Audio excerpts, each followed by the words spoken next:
So this week we're going to be covering commandments having to do with prayer and blessings, and also loving others, loving your brother or sister. So number 22 is to pray to God. Exodus 23:25 says, "But you shall serve the Lord your God, and he will bless your bread and your water, and I will remove sickness from your midst." And Deuteronomy 6:13 says, "For you shall fear only the Lord your God, and you shall worship him and swear by his name." Number 23 says to read the Shema in the morning and at night. And it's pointing to number 12, which also talks of the Shema, but it's Deuteronomy 6:7, and that's right here.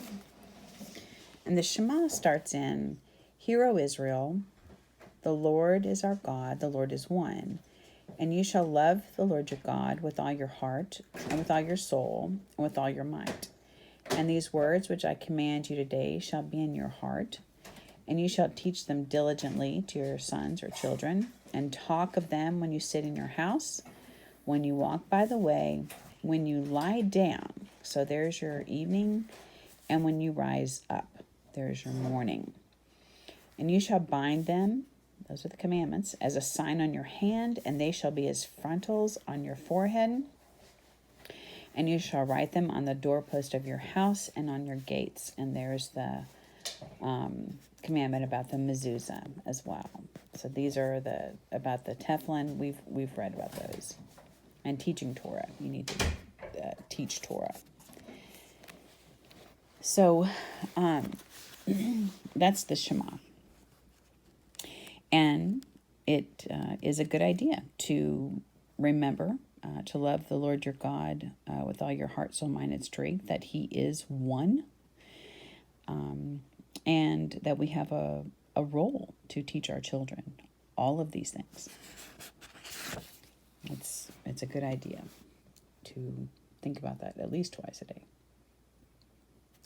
Number 24, to recite grace after meals. Most in America who are believers pray before a meal. But the word talks about praying after. And that's Deuteronomy 8:10. "When you have eaten and are satisfied, you shall bless the Lord your God for the good land which he has given you," of which our food comes from the land. Number 25. Not to lay down a stone for worship. Leviticus 26:1, "You shall not make for yourselves idols, nor shall you set up for yourselves an image or a sacred pillar, nor shall you place a figured stone in your land to bow down to it, for I am the Lord your God." Don't honor a stone over the Lord, obviously. Now these have to do with love and brotherhood. So number 26, to love all human beings that are of the covenant. Leviticus 19:18, "You shall not take vengeance, nor bear any grudge against the sons of your people, but you shall love your neighbor as yourself. I am the Lord." Of course, we hear about this from Yeshua. Number 27, not to stand idly by when a human life is in danger. Leviticus 19:16, "You shall not go about as a slanderer among your people, and you are not to act against the life of your neighbor." So, helping out when you see a wrong against a person is a commandment. Number 28, not to wrong anyone in speech. Leviticus 25:17, "So you shall not wrong one another, but you shall fear your God. I am the Lord your God." Don't talk against another. Not to carry tales or slander. Leviticus 19:16. It goes back to number 27 that we had. Don't go about as a slanderer among your people. It's considered that when you slander, Jewish thought is when you slander, You're actually killing someone with your tongue. If you think about it, if you talk of someone, and whether they know them or not, you are basically giving them a horrible reputation, and pinning this person you're talking to against this person, trying to make them think less of them. Well, these people are made in the image of God. So you would be sinning against God. Number 30, not to cherish hatred in one's heart. Leviticus 19:17. You shall not hate your fellow countrymen in your heart. You may surely reprove your neighbor, but shall not incur sin because of him. So correct him, but don't incur sin. And do not hate. Number 31, not to take revenge. And that's pointing to number 26 verse, Leviticus 19:18. You shall not take vengeance. Vengeance is mine, says the Lord. Number 32, not to bear a grudge. Same verse. Nor bear any grudge against the sons of your people.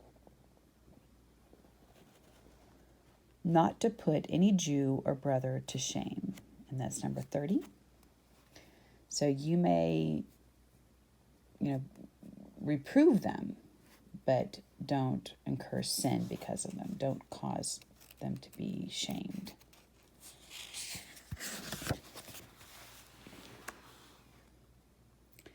Number 34, not to curse any other Israelite. Leviticus 19:14. You shall not curse a deaf man, nor put a stumbling block before the blind. But you shall revere your God. I am the Lord. So don't put a stumbling block before people. Number 35, not to give occasion to the simple-minded to stumble on the road, including causing another to sin. I mean, we know this. Jesus talked of this. Don't cause your brother to stumble. If you know there's a weakness that your brother has, don't do anything to cause him to sin. You show love toward him and help him in his weakness. Number 36, to rebuke the sinner. So we just read of that. You can rebuke them, you can point out the sin, but don't bring shame. Number 37, to relieve a neighbor of his burden and help to unload his beast. Exodus 23:5 says, if you see the donkey of one who hates you lying helpless under its load, you shall refrain from leaving it to him. You shall surely release it with him. So you set aside the idea that and the knowledge that this person does not like you, and you go help that beast. And you, regardless of how you feel about this person, you have to help this person with this beast.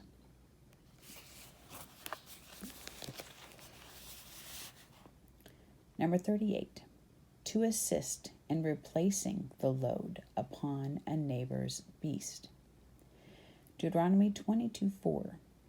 You shall not see your countryman's donkey or his ox fallen down on the way and pay no attention to them. You shall certainly help them to raise them up. You always need to help your neighbor. Help the beast, the beast of burden.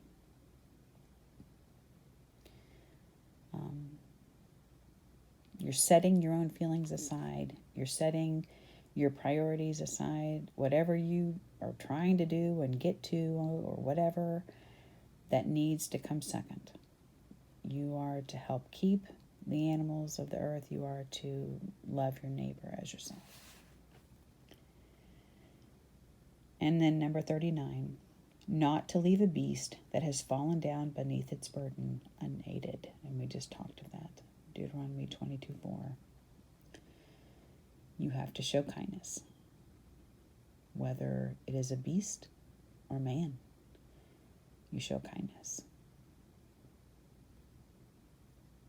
We'll cover the next ones next week. Shalom.